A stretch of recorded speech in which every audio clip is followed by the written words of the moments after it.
एक ऐसे योग के बारे में बात करते हैं, इससे आपकी मन की एकाग्रता बढ़ती है, पैरों की मसल्स मजबूत होती है और इस योग का लगातार आप अभ्यास करते हैं तो आपके चेहरे की चमक ध्रुव तारे के समान अलग ही होगी। तो वीडियो को पूरा ध्यान से स्टेप टू स्टेप देखें। वीडियो अच्छा लगे तो लाइक करें और दोस्तों के साथ शेयर करें। तो आज के वीडियो को शुरू करते हैं। नमस्कार दोस्तों, मेरा नाम है नवरंग, आप देख रहे हैं टिप टॉप हेल्थ और आज आ गया है फिर नया बुधवार और अपनी योगा डे सीरीज का 52 एपिसोड। तो आज का योग है धुर्वासन। धुर्वासन योग को भागीरथासन के नाम से भी जाना जाता है।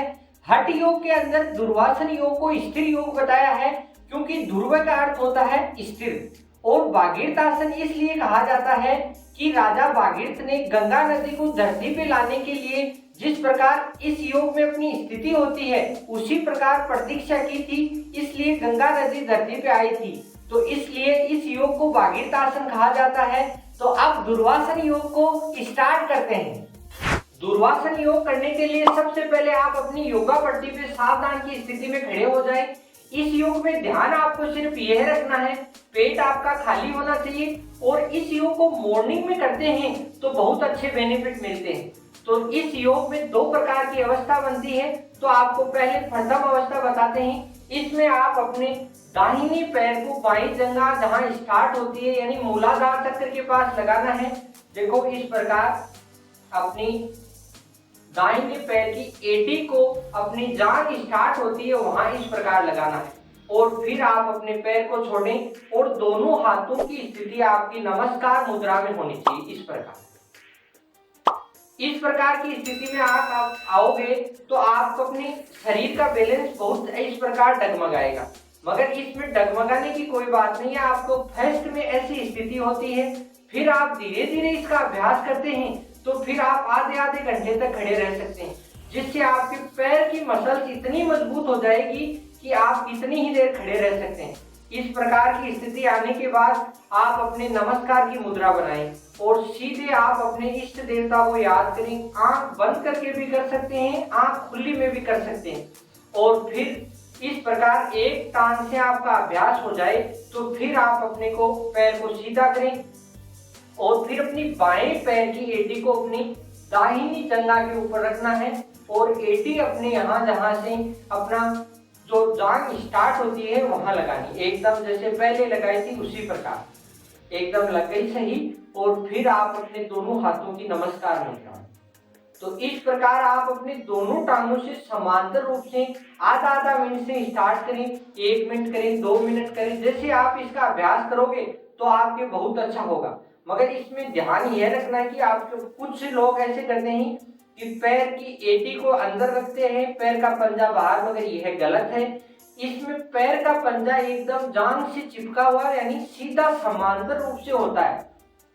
पैर का पंजा एकदम 90 डिग्री के एंगल पे होना चाहिए, जिससे अपने पैर की कार्प मसल्स भी मजबूत होती है और फिर अपनी एडी का और अपनी जो जांघ का कनेक्शन है वो एकदम सही चिपका हुआ होना चाहिए। और फिर नमस्कार की मुद्रा बनाएं और जितनी देर आप अभ्यास कर सकते हैं उतनी देर करें। यह धुर्वासन आसन की प्रथम अवस्था हो गई। फिर आप अपने दोनों पैरों को सीधा करें। इस प्रकार आप अपना शरीर का खड़ा रहने का बैलेंस हो जाता है। तो फिर आती है इसमें ध्यान केंद्र मुद्रा। ध्यान केंद्र मुद्रा करने के लिए आप जैसे ही आप अपने दाहिने पैर को अपनी बाईं जंघा की मूलाधार चक्र के पास अपनी एडी को लगाएं और आप अपने एक हाथ को अपनी नाभि के पास रखें और जो एडी जो पैर ऊपर है वही हाथ ऊपर के ऊपर उठाएं और अपने माथे के ऊपर इस प्रकार लगाएं।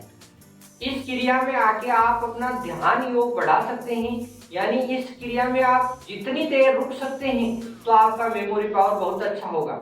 तो इस प्रकार आप दोनों पैरों से ऊपर जो पैर होता है वही हाथ ऊपर होना चाहिए। इस प्रकार आप अभ्यास करते हैं तो आपके धुर्वासन आसन से बहुत ही लाभ मिलते हैं।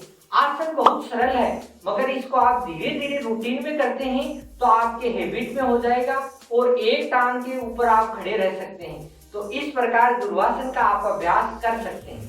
धुर्वासन आसन की अगर लाभ की बात करें तो इससे अपनी लक्ष्य के प्रति एकाग्रता बढ़ती है, मेमोरी पावर तेज होता है और इससे आलस्य खत्म होता है। दूसरे अगर इसकी लाभ की बात करें तो इससे अपने पैर की मसल्स मजबूत होती है और जिनके पैरों में कंपन की समस्या होती है वह दूर होती है और आपके शरीर में स्थिरता आती है। तीसरे अगर लाभ की बात करें तो इस योग से अपने मूलाधार चक्र एक्टिव होता है, शरीर में नई ऊर्जा का संचार होता है, इसलिए अपना शरीर और अपना चेहरा ध्रुव तारे के समान अलग दिखाई देता है।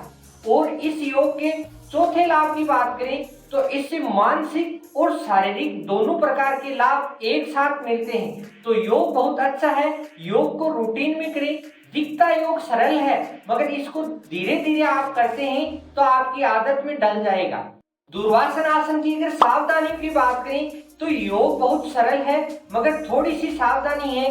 जिनको चक्कर आता है उनको इस योग का परहेज करना चाहिए, या जिनके पैरों में या घुटनों में किसी भी प्रकार का पेन है या घुटनों में किसी भी प्रकार की सर्जरी की हुई है तो आप अपने डॉक्टर की सलाह के अनुसार इस योग को करें तो आपको बहुत अच्छे बेनिफिट मिलेंगे। आज का दुर्वासन का वीडियो आपको कैसा लगा?